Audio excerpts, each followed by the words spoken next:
এই যে নির্বাচন চলছে ডাকসুতে, এমন এমন দোষ এক একজনের উপরে দিচ্ছে এক একজন, অথচ ওই দোষ তার ভেতরে নেই। শুধু রাজনৈতিক প্রতিহিংসার কারণে এই দোষগুলো অনেকের উপরে চাপানো হচ্ছে। কোরআনে কারীম জানিয়েছে, ওয়ামাইয়া কাসাবা খাতিয়াতান আও ইসমান সুম্মা ইয়ারমি বিহি বারিআন ফাকাদ ইহতামালা বুহতানা ওয়া ইসমান মুবিনা। সূরা নিসা 112 নম্বর আয়াতে আছে, রব্বুল আলামিন বলেন, দুনিয়ায় বহু মানুষ এমন আছে নিজে অন্যায় করে, নিজে অপরাধমূলক কাজগুলো করে বেড়ায়, আর এই কাজটা যখন হয়ে যায় তখন একটা নিরপরাধ মানুষের উপরে দোষটা চাপিয়ে নিজে সাধু সাজে। এটা সবচাইতে বেশি করছে, এখন আমি নাম নিলাম না, সেই লোক কে?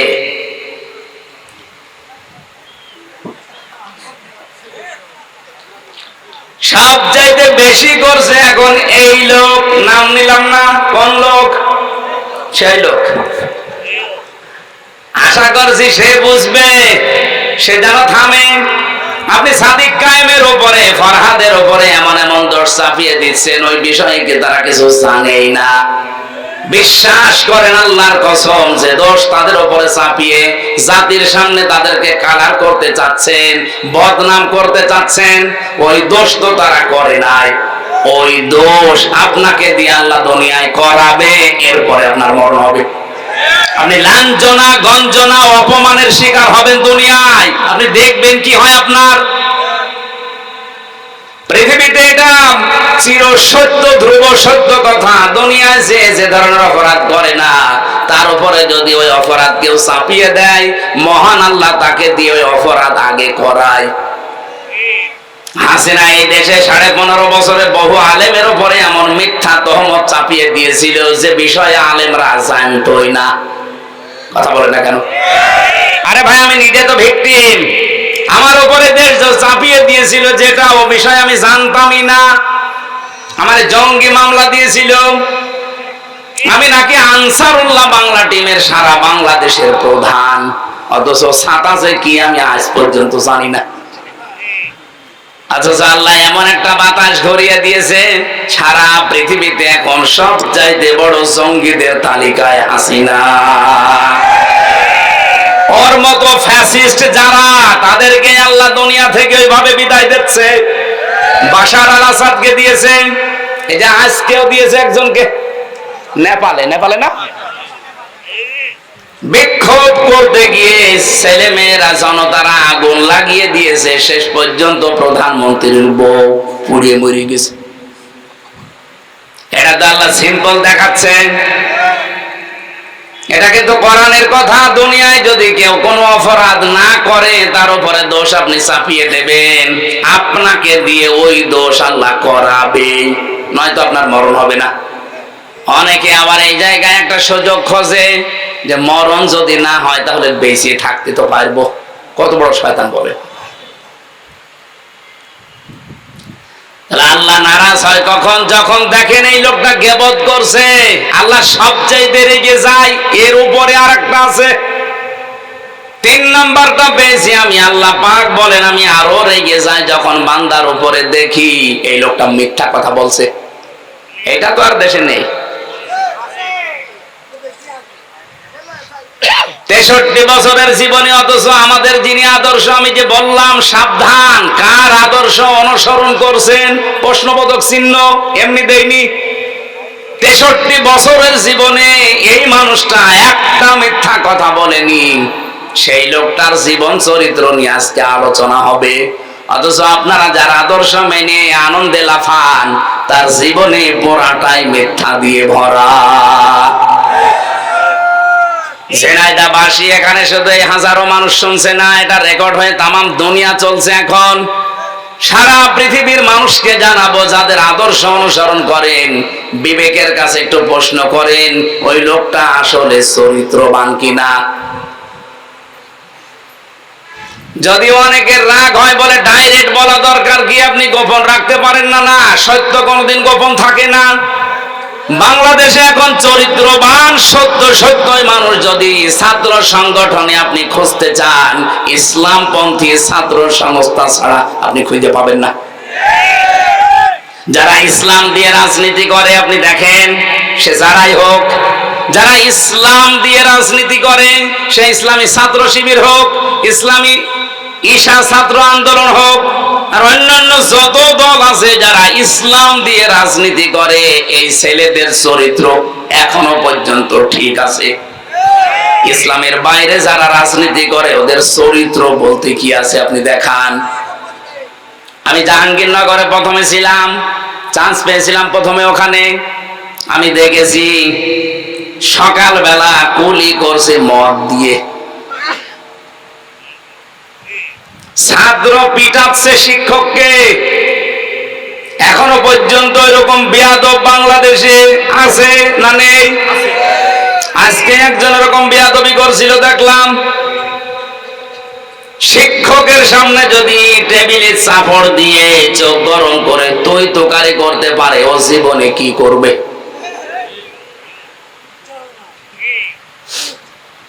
আমাদের ইমাম, যিনি ইমাম আবু হানিফা রহমতুল্লাহ আলাইহি, এমনিতে এত বড় হননি। তার জীবনী পড়তে গিয়ে দেখলাম তিনি প্রথম জীবনে গরিবের সন্তান ছিলেন। ছোট বয়সে তার মা দেরি দিয়েছে তাকে মাদ্রাসায়, মক্তবের শিক্ষক তাকে পড়াচ্ছে আলিফ বা তা সা। উনি প্রতিদিন এই কায়দা আমপারা কোরআন যায় বলেন, কাঁধে করে নিয়ে যায় মাদ্রাসায়, আবার আসে, কিন্তু পায়ে জুতা নেই। শিক্ষক একদিন ডাক দিয়ে বলছে জুতা, বলছে ওস্তাদ জুতা কেনার পয়সা টাকা আমার কাছে নেই। আমার মাও গরিব মানুষ। ওস্তাদ শেষ পর্যন্ত তার মাথার টুপিটা তাকে দিয়েছে, মাথায় টুপি লাগিয়ে দিয়েছে। পরের দিন আবার এসে তাকে খালি পাই, মাথা তো খালি ছিল, টুপি নাই, দিলাম তোরে আমি আর কি দেব। শেষে উস্তাদ একটা ছিঁড়া স্যান্ডেল ছিল, জুতা চামড়ার, বলছে এটা নিয়ে যা, তোর যখন কিছু নেই এটা পাই দিয়ে অন্তত আসবি। আল্লাহর বান্দা নোমান বিন সাবেত, যাকে আমরা ইমাম আবু হানিফা রহমতুল্লাহ আলাইহি বলি, বাড়িতে যাবার পরে তিনি পানি গরম করার পরে ওর ভেতরে ওই চামড়ার মোজা ছেড়ে দিয়েছে। জুতাটা ছেড়ে দেওয়ার পরে গরম পানিতে ওই যে মাঝখান থেকে যে চামড়াটা বের হয়, সতীর মতো দেখতে, চামড়ার মতো, ওইটা দিয়ে উনি সেলাই করেছে, মাকে দিয়ে উনি টুপি বানিয়েছে। পরের দিন যখন আসে তাকে খালি পায়। ওস্তাদ রেগে গেছে, তোরে দিলাম আমি স্যান্ডেল বা জুতা, পায়ে না দিয়ে খালি পায় কেন? ইমাম আবু হানিফা কেঁদে ফেলেছে, ডাক দিয়ে বলে ওস্তাদ আপনার পায়ে দেওয়া জিনিস আমি পায়ে দেব কি করে?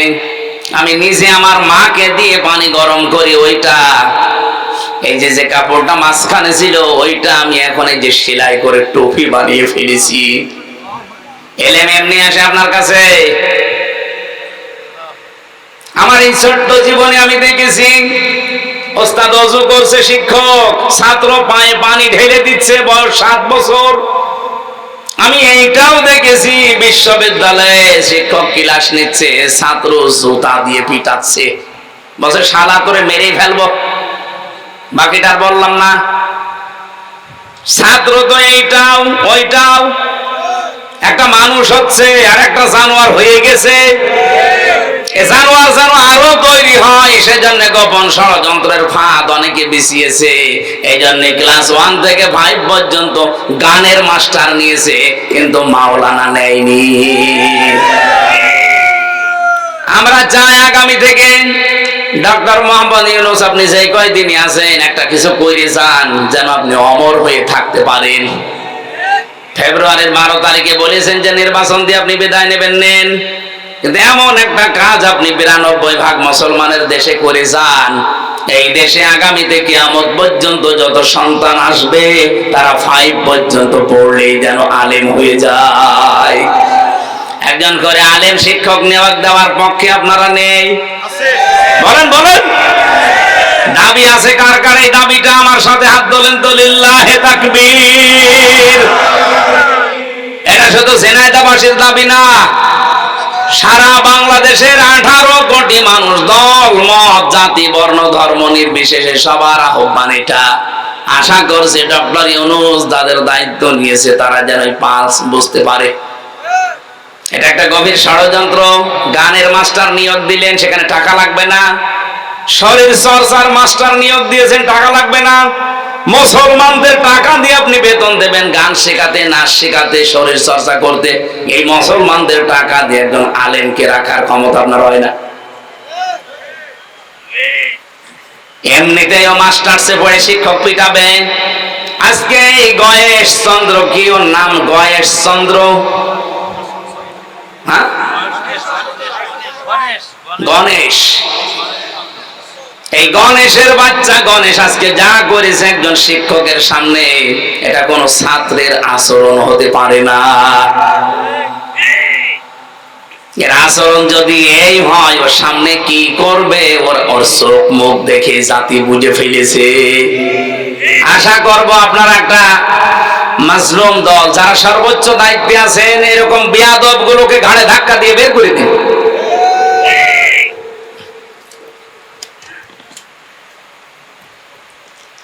আমার ভাইরা,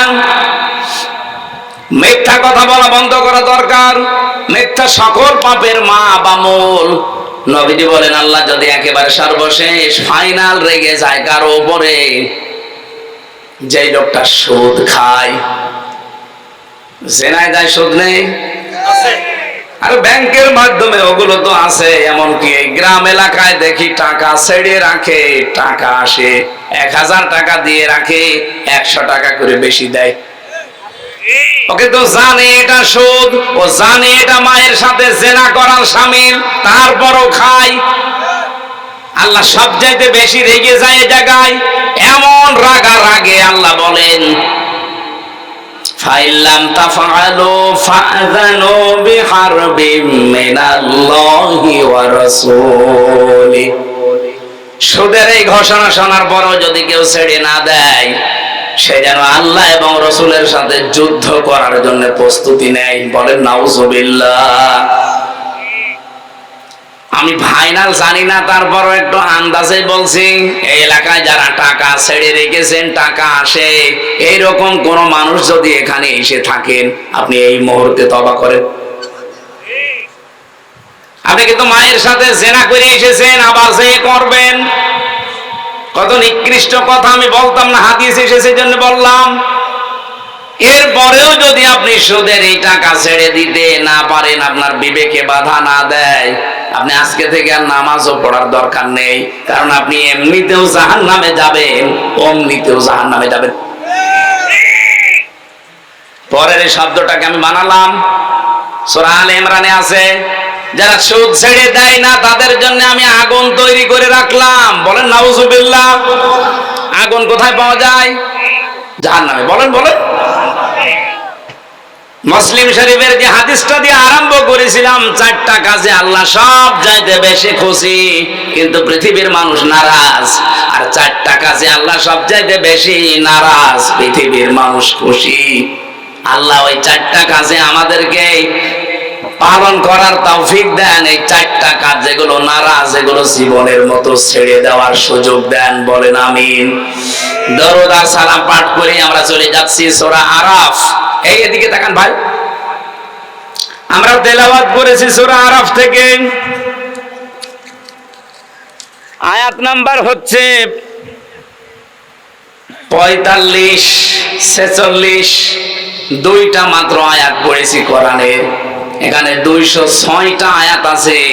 দেখেন আপনি 2টা আয়াতে যত তথ্য বের হবে, তাহলে 206টা আয়াতে কত কথা থাকতে পারে। কোন আয়াত থেকে তাফসীর করতে হলে, বলতে হলে আমরা জানি কয়েকটা নিয়ম মানা লাগে। তার প্রথম নিয়ম হচ্ছে শুদ্ধ তেলাওয়াত, যেটা আমরা আগে করে ফেলেছি। 2 নম্বরে মাতৃভাষায় অর্থ এখন করা হবে। 3 নম্বরে ঐতিহাসিক প্রেক্ষাপট, এরপরে নামকরণ, এরপরে ব্যাখ্যা, এরপরে মূল শিক্ষা। তেলাওয়াত যেহেতু হয়েছে, এবার তাকান, আল্লাহ ডাক দিয়েছেন আদমের সন্তানদেরকে। আমরা আদমের সন্তান কিনা? বলেন বলেন। ইয়া বানি আদম ইম্মা ইয়াতিয়ান্নাকুম রুসুলুম মিনকুম ইয়াকুসসুনা আলাইকুম আয়াতি। আল্লাহ পাক বলেন, হে বনি আদম সন্তান, ইম্মা ইয়াতিয়ান্নাকুম রুসুলুম মিনকুম, তোমাদের কাছে তোমাদের মধ্য থেকে রাসূল পাঠিয়েছিলাম, ইয়াকুসসুনা আলাইকুম আয়াতি, আমার আয়াতগুলো তারা তেলাওয়াত করে করে তোমাদেরকে শুনিয়েছে, বর্ণনা করে। এখান থেকে কয়েকটা শিক্ষা আমরা আগে নেই, তারপরে বাকিটা। 3 নম্বরে পেয়েছিলাম, কোন আয়াত থেকে যদি আপনি কথা বলেন, ওই সূরার নামকরণ কিভাবে হয়েছে, ওই কোন সূরা থেকে, এইটা আগে জনগণকে জানাবেন।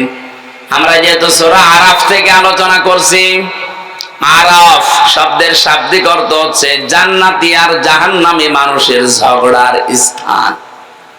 2 নম্বর ব্যাখ্যা, আরাফ মানে জাহান্নাম আর জান্নাতের মাঝখানে একটা প্রাচীর, একটা দেওয়াল।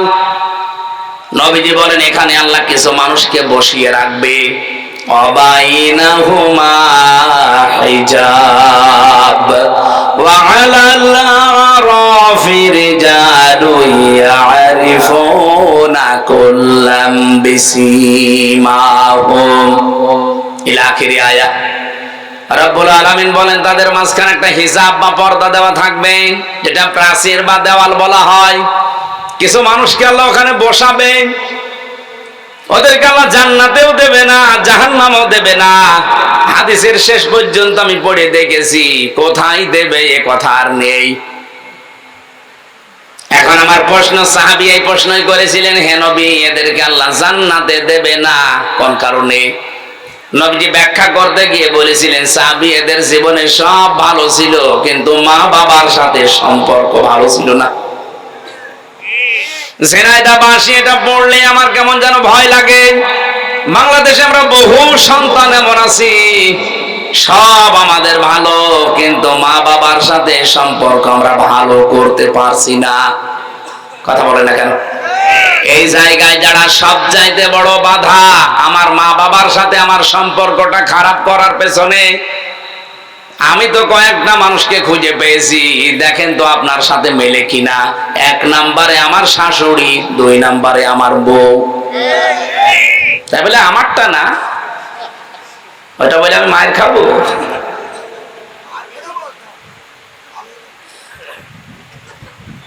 সেদিন একটা বৃদ্ধাশ্রমে ঢুকেছিলাম, ওই যে নীলফামারী কিশোরগঞ্জ থানায়। ঢোকার পরে আমাকে বলছে, হুজুর দেখেন তো, যে দেখি এই পাশে 25 জন মা, এই পাশে 25 জন বাবা বসে আছে। আমার দেখে হাও মাও করে সব কাঁদতেছে, যার কাছে যায় সেই হাত ধরে কাঁদে। বয়স হয়ে গেছে প্রায় 70, 80, 90 এরকম। একজনকে জিজ্ঞাসা করলাম, কি বাড়ি কোথায়, ছেলে মেয়ে কয়টা? বলছে, আমার 3টা ছেলে মেয়ে, 2টা থাকে একটা বাইরের দেশে, লন্ডনে, আমেরিকায়, আর একটা মেয়ে থাকে অস্ট্রেলিয়ায়। ওরা দেশে ছিল, কিন্তু ওদের স্ত্রীর কারণে আমাকে ঘরে রাখতে পারে নাই। ওরা 2 জন বৌমা আধুনিক, তারা বলেছে এই বুড়ি বাড়ি থাকলে তোমাদের কাছে আমরা থাকবো না। শেষ পর্যন্ত ছেলেরা আর মেয়ে মিলে আমাকে রেখে গেছে এই বৃদ্ধাশ্রমে।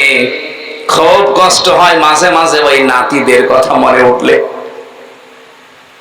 এই বয়সটা একটু নাতি নাতর যারা থাকবে, তাদের নিয়ে একটু খেলাধুলা আনন্দ করবো, অথচ এই নিঃসঙ্গ জীবনে পড়ে আছি। এখন শুধু গণনা করছে আল্লাহ কবে আজরাইল পাঠাবে। এই মেয়েটা যাদের দোষ দিল, আমি তো শুধুমাত্র এই মেয়েটা দিয়েছে দোষ তা বলছি না, বাস্তবে এটা হচ্ছে কিনা বলেন তো?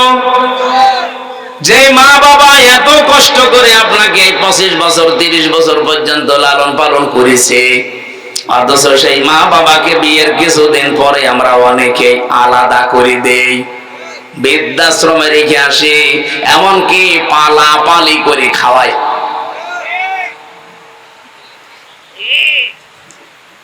একজন মায়ের পেটে 22টা সন্তান, এতগুলো সন্তান তার পেট থেকে বের হয়।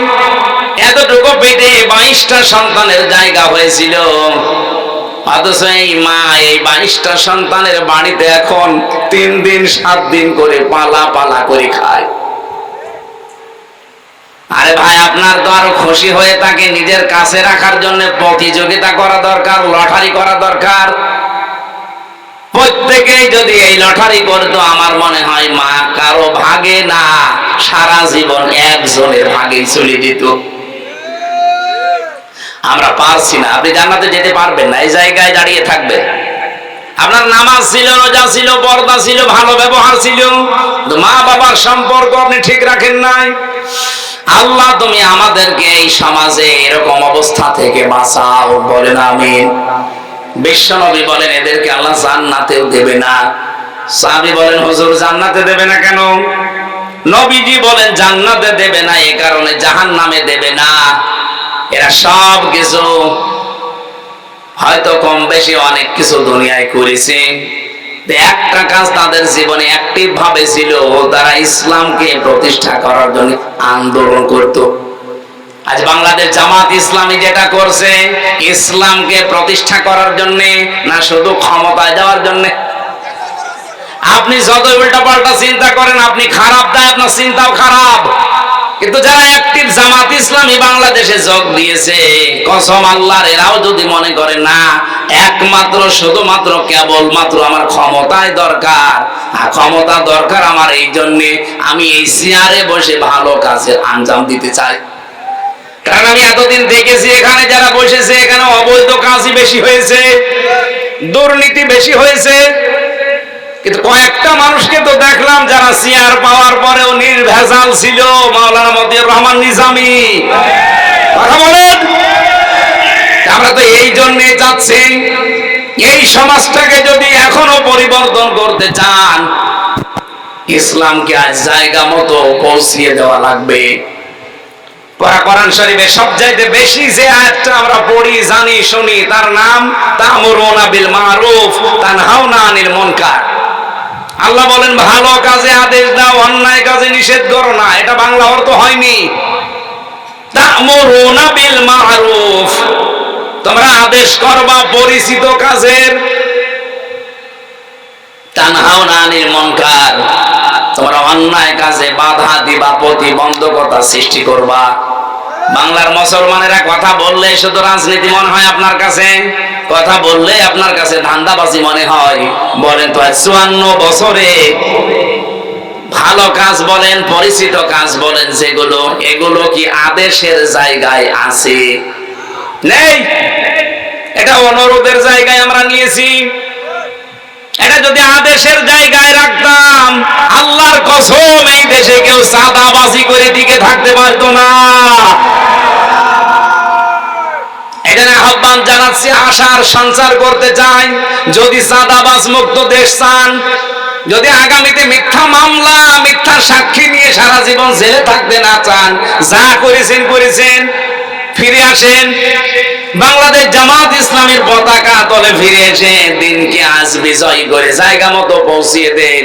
কোনদিন এই দেশে মিথ্যা মামলা, মিথ্যা সাক্ষী আপনার বিপক্ষে আর কেউ দেবে না। আমি গ্যারান্টি দিচ্ছি দেবে না। আপনি ইসলামকে জায়গা মতো একটু পৌঁছিয়ে দেন।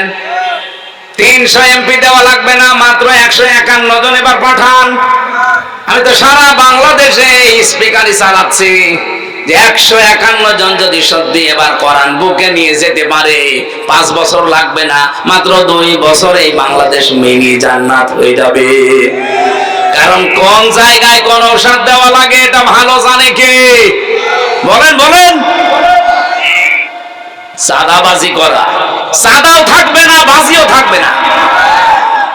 চুরি এমন ঔষধ আল্লাহ দিয়েছে, চোর পুরুষ হোক নারী হোক, যদি সাক্ষ্য প্রমাণে ধরা পড়ে কোনো বিচার লাগবে না, হাত কেটে দেন। এ বাংলাদেশে চোর মুক্তই করতে পারে না কেউ। বলে আমি চোরের খনি পেয়েছি। চোর মুক্ত বাংলাদেশ তৈরি করার জন্য একটা ফর্মুলা শুধু আমরা প্রয়োগ করব সামনে। বাংলাদেশে 2-5 বছর না, 2 দিনে চোর মুক্ত হয়ে যাবে। কারণ কোন জায়গায় দুর্বলতা, কোন ঔষধ দেওয়া লাগবে এটা ভালো জানে কে বলেন তো? আহ্বান জানাচ্ছি, যদি নিরাপদ পৃথিবী পেতে চান, নিরাপত্তার সাথে বসবাস করে দুনিয়ার জীবন ত্যাগ করতে চান, আসেন আমরা এবার সব ভুলে ইসলামকে জায়গা মতো পৌঁছিয়ে দেই। যদি দিতে না পারেন আর নিরাপদে থাকতে পারবেন না, আপনি ওলিউল্লাহ মুকাদ্দাসের মতো গুম হয়ে যাবেন।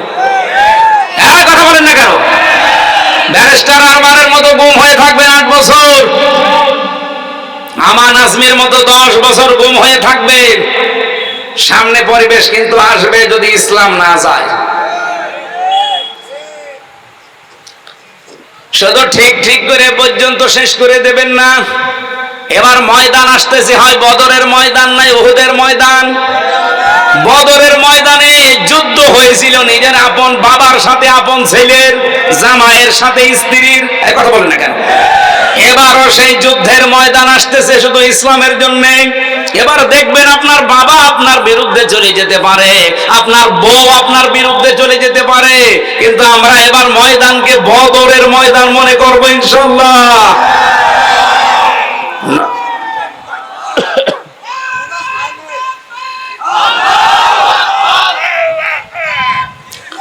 আলহামদুলিল্লাহ ভাই, আপনারা কথা ঠিক রাখবেন। এবার রেকর্ড হচ্ছে, সারা দেশে যাচ্ছে, তারাও কথা ঠিক রাখবে আমার বিশ্বাস। কারণ নবীজিও আশঙ্কা করেছিলেন যে বদরে এবার যে যুদ্ধটা, নিজের আপন বাবার সাথে ছেলে, ছেলে এক দলে, বাবা আরেক দলে, বউ এক দলে, স্বামী আরেক দলে। এ তো আমার কেমন লাগছে, যাবে তো? সাহাবায়ে কেরাম ঠিক ওইভাবে গিয়েছিলেন, মাত্র 313 জন। আল্লাহ বিজয় দেয়নি? বলেন বলেন।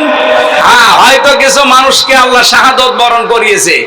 এবার যদি ওই কাজ করা লাগে, শাহাদত বরণ নিজে করব, 10টাকে জাহান্নামে সাথে করে নিয়ে যাব। এই জন্য আগামীতে যে ভোট যুদ্ধ আসতেছে, আমরা আগেই বলে ফেলেছি, এটা শুধু ভোট না, এটা ভোট যুদ্ধ। যুদ্ধের ময়দানে কেউ যেমন সূরা কিরাত পড়ে যায় না, জিনিসপত্র নিয়ে যায়, সাজসজ্জা সজ্জিত হয়ে যায়। আগামী থেকে এই ভোট যুদ্ধে যদি আমরা বিজয়ী হতে না পারি, এখন তো আর কি অবস্থায় আছেন, 100 গুণ খারাপ অবস্থা অপেক্ষা করছে। আমি আজকে ঝিনাইদহ শহরে বলছিলাম, অনেক আলেম পর্যন্ত এখনো পর্যন্ত অ্যাক্টিভ না, বলছে না যদি ইসলাম না আসে তখন আমার ইমামতের কি হবে? আপনি ইমামতি নিয়ে আসেন। আর আপনার এইরকম আশঙ্কা তৈরি হয় কেন যে এবার ইসলাম আসবে না? একটা ছেলে যদি এলাকায় বলে বেড়ায় যে আমার বাবার সম্পদ আমি পাই কি না পাই, পাই কি না পাই, তাহলে মানুষ তারে পাগল বলবে না? যে তোর বাবার সম্পদ তুই পাবি না মানে এলাকার মানুষ পাবে? এই দেশ হচ্ছে মুসলমানদের, 92% মানুষ এখানে মুসলমান। কোরআনের আইন এবার জারি হবে না মানে হতেই হবে ইনশাআল্লাহ। কেউ হীনমন্যতায় ভুগবেন না, কেউ দুর্বল হবেন না, ভয় পাবেন না। ইসলাম এবার ক্ষমতায় যাবে। আপনি দেখেন না ডাকসুর নির্বাচন, একজন পেয়েছে 17,000 ভোট আর একজন পেয়েছে 3,000 ভোট। এখনো সত্যতা যাচাই করতে পারিনি। আসার সময় দেখছিলাম, আমার মনে হয় 12টার পরে ওটা ফাইনাল ঘোষণা আসবে। ঢাকা থেকে শুরু করে সারা বাংলাদেশে শুধু একটাই আওয়াজ হবে, নারায়ে তাকবীর। জবান খুলে বলেন লিল্লাহে তাকবীর। এটা শুনতে চান না এবার, নাকি শুনবেন ওইটা আবার? না, আমরা মুসলমানের এই দেশে আর কোন তাকবীর শুনতে চাই না। যদি তাকবীর শুনতে হয়, লিল্লাহে তাকবীর। মন থেকে বলবেন, হার্টের রোগ থাকলে ভালো হয়ে যাবে। রব্বুল আলামিন বলেন, নবীজি বলেন, এই মানুষগুলো শুধু ইসলাম কায়েমের জন্য চেষ্টা চালিয়েছে, এই জন্য আল্লাহ তাদেরকে জাহান্নামে দিচ্ছে না। এই আয়াতের দিকে তাকিয়ে রাসূলের কথা যেহেতু আমি 100% বিশ্বাস করি, এই হিসাবে বলছি, এই বাংলাদেশে যারা দিন কায়েমের চেষ্টায় আছেন, একামতে দিনের সাথে লেগে আছেন, আপনি বিশ্বাস করতে পারেন আপনি জাহান্নামে যাবেন না। হ্যাঁ, জান্নাতে যেতে পারবেন না যদি মা বাবার সাথে আচরণ খারাপ থাকে, সেটা আগে ঠিক করে নেন। যেহেতু নবীজি বলেননি যে কোথায় যাবে, যদি মনে করেন ওই জায়গায় আমাদের বসে থাকা লাগে এই আরাফ নামক প্রাচীরের উপরে, তাহলে আমার মতো কপাল পোড়া আর কেউ। সুতরাং আমাদের এক্ষুনি পরিবর্তনের সময়।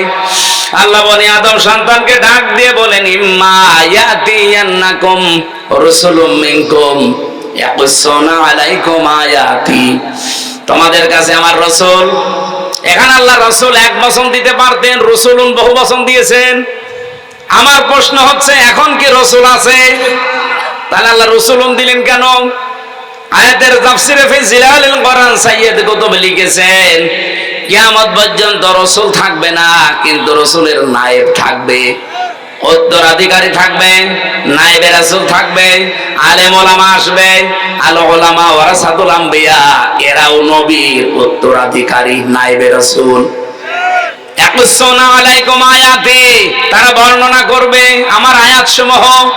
আজ বাংলাদেশে আলেম যারা সত্যিকারের, তারা কিন্তু কোরআন থেকে আল্লাহর আয়াতগুলো, ইতিহাসগুলো বর্ণনা করে আমাদের সতর্ক করে, কিন্তু আমরা উল্টা বুঝি। রব্বুল আলামিন বলেন আলেমদের মুখে, নায়েবে রাসূলদের মুখে এই কথাগুলো শোনার পর, ফামানিত্তাকা ওয়া আসলাহা, যে ব্যক্তি আল্লাহকে ভয় করার নীতি অবলম্বন করবে আর নিজেকে সংশোধন করে নেবে, ফালা খাউফুন আলাইহিম, কোনো ভয় নেই তাদের জন্য, ওয়ালা হুম ইয়াহজানুন, কোনো চিন্তাও নেই।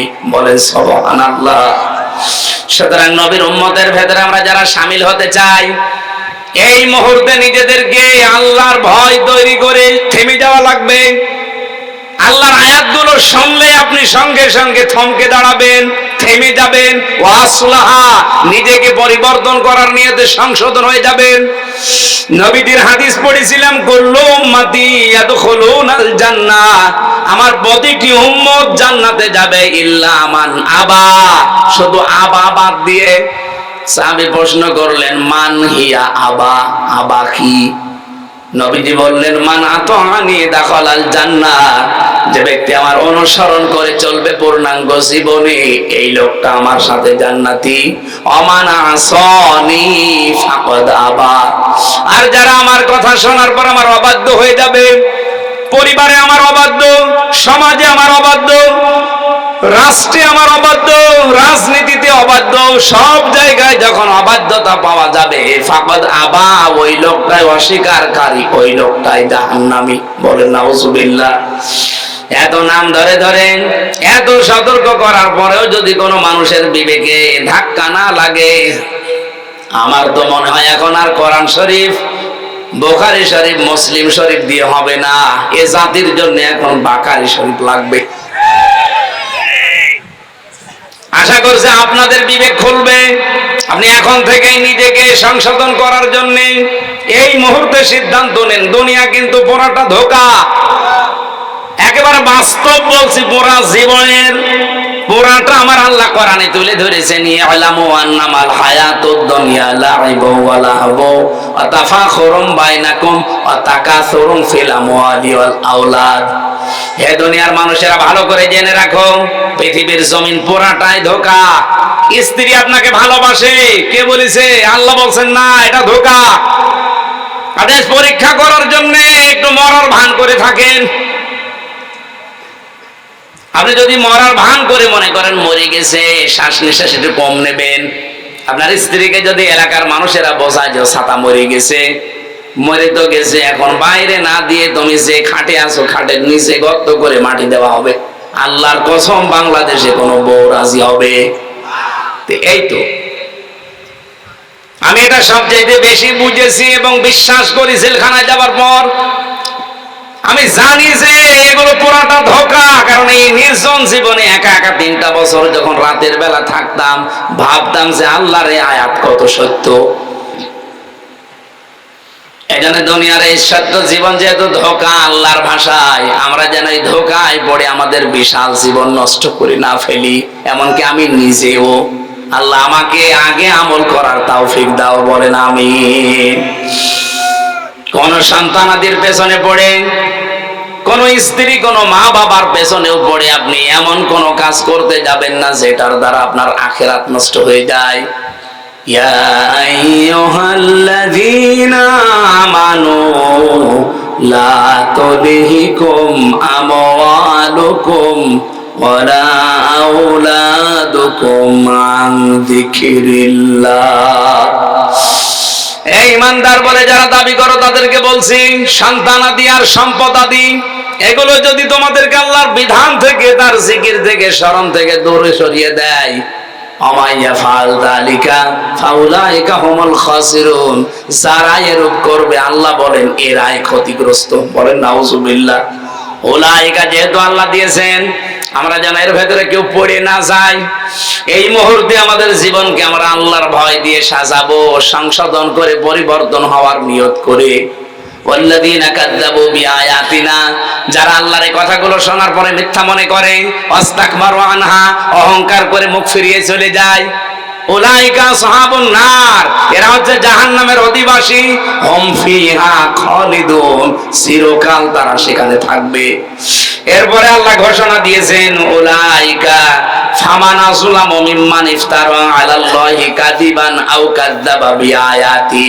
পৃথিবীতে বড় জালেম ওইটা, যে লোকটা আল্লাহর উপরে এমন দোষ চাপিয়ে দেয়, মিম্মান ইফতারা আলাল্লাহি কাযিবান আও কাযযাবা বিআয়াতি, আল্লাহ সম্পর্কে এমন কথা ধারণা করে, বলে বা মিথ্যা প্রতিপন্ন করে তার আয়াতকে।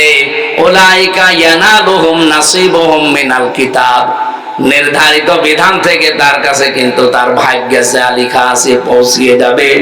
হাত্তা ইযা জাতুহুম রুসুলুনা ইয়াতাওয়াফাউনাহুম, যখন তার কাছে মরণের ফেরেশতারা চলে আসবে, ক্বালু আইনা মা কুনতুম তাদউনা মিন দুনিল্লাহ, তারা বলবে কোথায় তোমাদের সেই সমস্ত ভগবান, নেতা, খোদা, যারা আল্লাহ বাদ দিয়ে যাদের উপরে ভরসা করেছিলে তাদেরকে নিয়ে আসো। কিয়ামতের কঠিন ময়দানে ওই মানুষগুলো এবার ডাক দেবেন, ক্বালু বাল্লু আন্না ওয়া শাহিদু আলা আনফুসিহিম আন্নাহুম কানু কাফিরিন। এই কথা কি বানানো? বিশ্বাস করেন 100% সত্য কথা। রব্বুল আলামিন বলেন, ক্বালু, সবাই মিলে বলবে, দল্লু আন্না, আমাদের থেকে আজ তারা উধাও হয়ে গেছে। যারা আদর্শ মেনে চলতাম তাকে আর সামনে পাচ্ছি না, যাকে আমি সব কিছুর উপরে রাখতাম সে আমার সামনে আজ নেই। শাহিদু আলা আনফুসিহিম, আমি সাক্ষী দিচ্ছি, স্বীকার করছি আমি জুলুম করেছি আমার উপরে। আন্নাহুম কানু কাফিরিন, আমি কাফের ছিলাম। এই মুহূর্তে এই কথা বলে কোনো লাভ হবে না। পরীক্ষা হয় আমার 1 থেকে মাস্টার্স পর্যন্ত পরীক্ষা দিয়েছি আমি, কোনদিন প্রশ্নপত্র পরীক্ষার আগের দিন আমি পাইনি। অথচ আল্লাহ যে পরীক্ষা নেবে 1500 বছর আগেই প্রশ্নপত্র ফাঁস করে দিয়েছে। এরপরেও যদি আমরা কেউ ফেল করি, আদর্শ মানার ক্ষেত্রে কাকে অনুসরণ করছেন? যে লোকটা উধাও হয়ে যাবে মরণের পরে আপনার কাছ থেকে, এমন মানুষকে অনুসরণ করা দরকার। আর মরণের সময় যিনি শিহরে এসে বলবে, ভয় নেই উম্মত, আমি আছি, তোরে জান্নাতে পৌঁছিয়ে দেব। আল্লাহ রাসূলুল্লাহকে অনুসরণ করার তৌফিক। যেহেতু মরণের পরেই কবরের ভেতরে তাকে দেখানো হবে মান হাজার রাজুল, এই লোকটা কে ছিল। আপনি যদি সত্যি তার আদর্শ মন থেকে মেনে চলতে পারেন, সঙ্গে সঙ্গে আপনার মুখ দিয়ে বের হয়ে যাবে, হাদা নাবিয়ুনা মুহাম্মাদুর রাসূলুল্লাহ। বলেন আমিন। এটা মুসলিম শরীফের হাদিস। নবীজি বলেন, 1 নম্বরে আল্লাহ যদি কারো ঘরে কন্যা সন্তান দিতে পারে আল্লাহ খুশি হয়। কিন্তু আমরা যারা দুনিয়াতে আছি, সে যেই হোক, প্রাথমিকভাবে কন্যা পেলেই মানুষ নারাজ। এই যে মেয়ে হলে মানুষ নারাজ হয়ে যায়, এই স্বভাব কোনো মুসলমানের না, কোনো ইমানদারের না। ওয়া ইযা বুশিরা আহাদুহুম বিল উনসা যাল্লা ওয়াজহুহু মুসওয়াদ্দা ওয়া হুয়া কাযীম।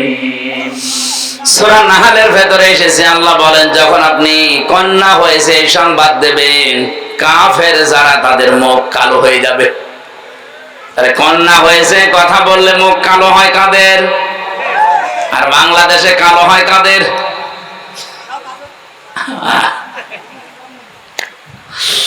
আপনি টের পাচ্ছেন আল্লাহ আপনার উপরে খুশি হয়েছেন, এই জন্য এটা দিলেন। নবীজি বলেন আল্লাহ পাক যদি কাউকে একটা কন্যা দেয়, সে যেন বিশ্বাস করে আল্লাহ তার জন্য একটা জান্নাত বরাদ্দ করে রেখেছেন। কিন্তু কি বললাম? কিন্তু কি? 4টা শর্ত পূরণ করা লাগবে এই মেয়েটার পেছনে। 1 নম্বরে, মেয়েটা যখন দুনিয়াতে আপনার ঘরে আসবে আপনি খুশি হবেন। 2 নম্বরে, তার পেছনে খরচ করবেন। 3 নম্বরে, তাকে দ্বীনের শিক্ষা দেবেন। 4 নম্বরে, সৎ পাত্র দেখে পাত্রস্থ করবেন। আল্লাহ পাক শুধু জান্নাত না, ইলা ইয়াউমিল কিয়ামা, কিয়ামত পর্যন্ত তার রহমত আপনার সাথে রাখবে। তো সিস্টেমরা তো পাল্টিয়ে ফেলেছি। মেয়ে হলে খুশি, প্রথমটাই নেই, বেজার হয়ে যায়। আমি কোরআনে মেয়ে লোকের আলোচনা যত জায়গায় পড়েছি, দেখেছি আল্লাহ ছেলে এবং মেয়ের কথা বলতে গেলে আগে মেয়ের নাম দিয়েছেন। ইয়াখলুকু মা ইয়াশাউ ইয়াহাবু লিমান ইয়াশাউ ইনাসা ওয়া ইয়াহাবু লিমান ইয়াশাউ যুকুর ইলা আখির আয়াত। সূরা শূরা এসেছে, তিনি সৃষ্টি করেন, যাকে ইচ্ছা কন্যা দেন, যাকে ইচ্ছা পুত্র দেন। আপনি চিন্তা করে দেখেন, আল্লাহ আয়াত শুরু করার প্রথমেই মেয়ে লোকের নাম নিলেন। আল্লাহ যাকে ইচ্ছা মেয়ে দেন, যাকে ইচ্ছা ছেলে দেন। কেন আল্লাহ আগে যাকে ইচ্ছা ছেলে দেন মেয়ে দেন বলতে পারতেন না? মুফাসসির বলেন আল্লাহ মেয়ের নাম আগে নিয়েছে এই জন্য আল্লাহ পাক নিজেই মেয়েদের পক্ষে। বলেন সুবহানাল্লাহ। বিশ্বনবী জানিয়েছেন, এই পৃথিবী আমার কাছে কিছুই ভালো লাগে না, 3টা জিনিস আমার কাছে প্রিয়, ভালো লাগে, পছন্দ হয়। 1 নম্বরে নামাজ, 2 নম্বরে সুগন্ধি, 3 নম্বরে মেয়ে মানুষ। এখানে মেয়ে লোক বলতে গিয়ে নবী ইমরাতি একালিফ টান দিয়েছেন। মেয়েদের ভেতরে আমার কাছে ভালো লাগে, পছন্দ হয়, মায়া লাগে আমার নিজের স্ত্রী।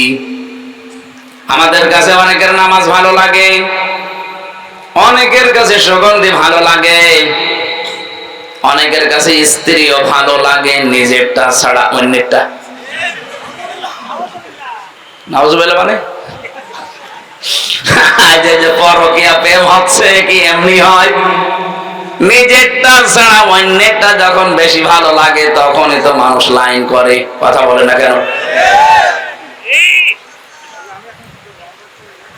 এলাকায় আছে কিনা জানি না, যদি থাকে এই মুহূর্তে আপনি তওবা করা লাগবে।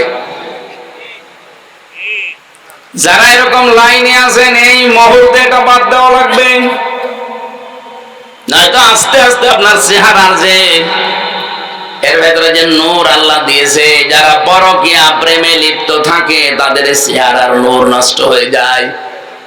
2 নম্বরে তাদের রিস্কের বরকত আল্লাহ কমিয়ে দেয়। 3 নম্বরে এই লোকটা যখন মারা যাবে ঈমান পাবে না, বেঈমান হয়ে মরবে। এত বড় ভয়ঙ্কর কথাগুলো শোনার পরে কারা এই পাপ ছেড়ে দিতে রাজি আছেন? হাত তোলেন তো। 2 হাত তুলেছো তুমি, দাড়িওয়ালা মানুষ, লজ্জা থাকা দরকার। কার সাথে লাইন আছে জিজ্ঞেস করেন তো। মনে হয় ভাবির সাথে লাইন আছে। না না, আমি হাসির জন্য বলি না। আমি 1 হাত তুলতে পারতেন, তাও হালকা, ও 2 হাত মিলেছে এইভাবে।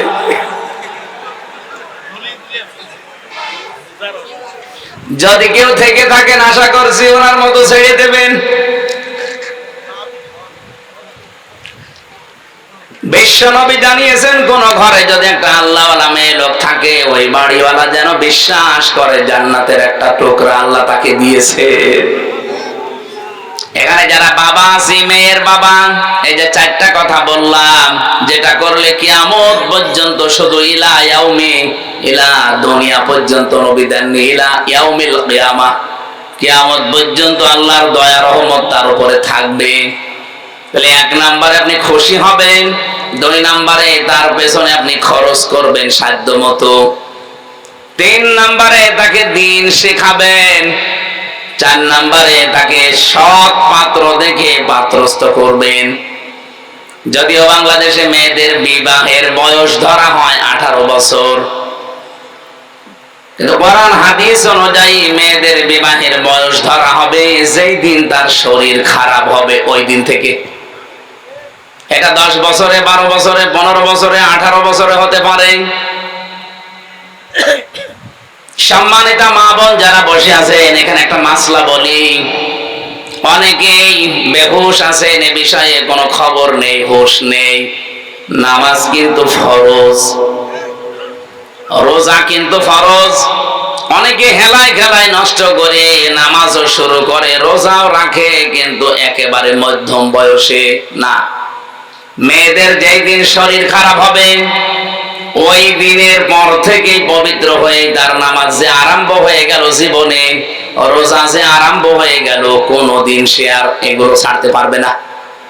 শুধু মাসে 3 দিন, 5 দিন, 7 দিন, 10 দিন বাদ দিয়ে ওর জীবনে নামাজও বাদ নেই, রোজাও বাদ নেই। কথা বোঝা গেছে? এই মাসলাটা যারা জানতেন না আজকে থেকে আমল করবেন। আপনার মেয়ে যদি 10 বছরে বা 12 বছরে, 15 বছরে শরীর খারাপ হয়েছে, আপনার স্ত্রী তো জানে, ওর পরে কোনদিন যেন এই মেয়েটা আর ফরজ নামাজ বাদ দিতে না পারে। যদি হেলায় খেলায় নষ্ট হয়ে যায়, আপনার আমল নামায় কবিরা গুনাহ উঠতে থাকবে। এই যে নামাজ পড়লো না আপনার এই মেয়েটা, বালেগা হওয়ার পরেও কিয়ামতের দিন এই মেয়েটাকে যখন সর্বপ্রথম আল্লাহ তুলবে, আপনারা জানেন সবাই, আউয়ালু মা ইউহাসাবু বিহিল আবদু ইয়াউমাল কিয়ামাতিস সালাহ। কিয়ামতের দিন আল্লাহ তার সামনে দাঁড় করিয়ে সর্বপ্রথম নামাজের হিসাব নেবেন। এই মেয়েটাকে যখন জিজ্ঞাসা করবে, তোমার শরীর খারাপ হয়েছিল 13 বছর বয়সে, আর নামাজ আরম্ভ করেছো 20 বছর বয়সে, এই 7টা বছর যে নামাজ পড়ো নাই, কার আন্ডারে ছিলে? এই মেয়েটার নির্দ্বিধায় ওই দিন কিন্তু আপনার দোষ দেবে। কথা বলেন না কেন? নির্দ্বিধায় বলবে, ওয়াকালাল্লাযীনা কাফারু রাব্বানা আরিনাল্লাযাইনি আযাল্লানা মিনাল জিন্নি ওয়াল ইনস নাজআলুহুমা তাহতা আকদামিনা লিয়াকুনা মিনাল আসফালিন। সূরা আমিন সাজদার 29 নম্বর আয়াতে এসেছে, রব্বুল আলামিন বলেন, কাফেরেরা ওই দিন বলবে, রব্বানা, হে আমাদের প্রতিপালক, আরিনা, আমাদেরকে দেখান, আদাল্লানা মিনাল জিন্নি ওয়াল ইনস, ওই সমস্ত জিন আর মানুষদের যারা দুনিয়াতে আমাদেরকে পথভ্রষ্ট করেছিল, যারা নিজেরা হেদায়ের উপরে চলতো, আমাদেরকে চালাতো না, ওদেরকে ডাক দেন। এখানে ডাক দেন বলতে ডাক দেওয়া হবে সর্বপ্রথম তার গার্জিয়ান, মা আর বাবা, বড় ভাই, এদেরকে। রাব্বুল আলামিন ব্যাখ্যা দিচ্ছেন নিজে কিভাবে কি করবে জানো। এই সন্তানটা মাকে আর বাবাকে দেখার পরে বলবে, কাছে আসেন। নাজআলহুমা তাহতা আকদামিনা, আল্লাহ কদম দিতে পারতেন, আকদাম বহু বচন দিয়েছেন। আপনার এই আদরের মেয়েটা, আপনার আদরের ছেলে আপনাকে ডাক দিয়ে নিচে ফেলবে আর মুখের উপরে জোড়া লাথি দেবে। আপনার মেয়ের বয়স এখন 17 বছর। আমার জাদু ঘুমাচ্ছে, ঘুমা কর, নামাজে দরকার নেই এখন, অথচ এই জাদুই আপনার মুখে জোড়া লাথি মারবে। আমি এটা বানালাম না, বলেন? এখানে হাজারো মানুষ আমরা এরকম চরিত্রের আছি।